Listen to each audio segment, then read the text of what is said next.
السلام علیکم ورحمۃ اللہ وبرکاتہ۔ آپ کا دوست رانا عطاء المصطفیٰ ترقی کے سفر چینل سے پیش خدمت ہے، حاضر ہے، اور آپ کو آج ہم ایک انتہائی اہم موضوع جو کہ پراپرٹی کے بارے میں ہے اس کے بارے میں رہنمائی کریں گے۔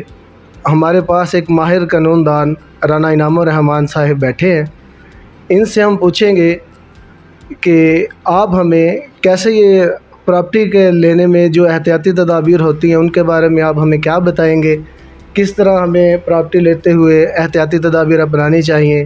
جی رانا صاحب سے پوچھتے ہیں۔ السلام علیکم رانا صاحب۔ وعلیکم السلام، کیا حال ہے جی عطاء المصطفیٰ صاحب؟ ٹھیک ٹھاک ہیں؟ ہاں جی یہ میں جو آپ نے بڑا اہم موضوع جو ہے وہ اٹھایا ہے، اس میں ہمارے لوگوں کا یہ معاملات جو ہیں وہ ڈیلی ویجز پہ، ڈیلی بیسس پہ کورٹس میں آ رہے ہیں کہ جو پراپرٹی خریدی جاتی ہے لیکن پیچھے اس کے پراپرٹی کی ملکیت نہیں ہوتی یا پراپرٹی کے قبضہ میں کوئی پرابلم ہوتی ہے۔ تو اس کے لیے سب سے پہلے تو یہ لوگوں کو چاہیے کہ جب بھی کوئی خریدنا چاہے تو وہ کنسرنڈ جو اے ڈی ایل آر آفس ہوتا ہے جس میں ریونیو ریکارڈ ہے جہاں پہ، اس میں جا کے فروخت کنندہ کے جو ملکیت ہے اس کی تصدیق کر لے۔ اس کی تصدیق کرنے کے بعد اس کی فرض جمع بندی ہوتی ہے، وہاں سے وہ حاصل کرے، تو وہاں پہ اس کی تصدیق ہو جاتی ہے۔ بہتر تو یہ بھی ہوگا کہ وہ موقع پہ جا کے جہاں پہ وہ پراپرٹی موجود ہے اس کا وزٹ کر کے اس کی پوزیشن کے بارے میں ارد گرد کے لوگوں سے تصدیق کر لے۔ جہاں تک قانون کا تعلق ہے تو قانون کے مطابق تو یہ ہوتا ہے کہ ایک پرنسپل ہے کہ مشتری ہوشیار باش، یہ عرف عام میں بولا بھی جاتا ہے، لوگوں کو پتہ بھی ہے اس بارے میں۔ تو ساری ذمہ داری جو ہے وہ خریدار پہ ڈالی گئی ہے قانون کی طرف سے کہ جو خریدنے جا رہا ہے اس کو ہر طرح سے علم بھی ہونا چاہیے، باخبر بھی ہونا چاہیے، اور اس کو یہ کوشش بھی کرنی چاہیے کہ اس کے ساتھ کوئی فراڈ یا اس طرح کا معاملہ نہ ہو۔ خاص طور پہ میں یہ کالونیز کی بات کروں گا جو پراپرٹیز سیل ہوتی ہیں، جیسا کہ پراپرٹی سے خرید کر کے لوگ اس کو بعد میں کالونی کی شکل دیتے ہیں، لیکن وہ ٹی ایم اے سے یا متعلقہ F D A L D A ان سے منظور شدہ نہیں ہوتی، وہاں پہ مسائل لوگوں کو فیس کرنا پڑتے ہیں۔ اس میں سب سے پہلی بات یہ ہے کہ اگر کوئی نئی کالونی، کوئی ہاؤسنگ سوسائٹی ڈیولپ ہو رہی ہے تو وہ کنسرنڈ اگر تو وہ فیڈرل ہے یا کوئی ڈسٹرکٹ کے انڈر آتی ہے تو وہ اس کی ڈیولپمنٹ اتھارٹی سے اس کی ویریفیکیشن کی جا سکتی ہے۔ سیکنڈلی اگر وہ تحصیل سے ریلیٹڈ ہے، جیسا کہ تحصیل سمودری ہے، تحصیل تاندلیاں والا ہے، فیصل آباد ڈسٹرکٹ ہے، تو اس کی تحصیل سے ریلیٹڈ اگر ہو تو وہ ٹی ایم اے آفس سے رجوع کر کے اس کی ساری معلومات لے سکتے ہیں کہ اس کی رجسٹریشن ہوئی ہے کہ نہیں، اس کا کوئی این او سی پاس ہوا ہے، اس میں کوئی بجلی کے اپروول ہوئی ہے کہ نہیں، اس کو ٹی ایم اے نے اپروو کیا ہے، اس کا نقشہ پاس ہوا ہے کہ نہیں ہوا۔ یہ تمام چیزیں خریدار کو دیکھنی ہوں گی، نہ کہ فروخت کنندہ کو۔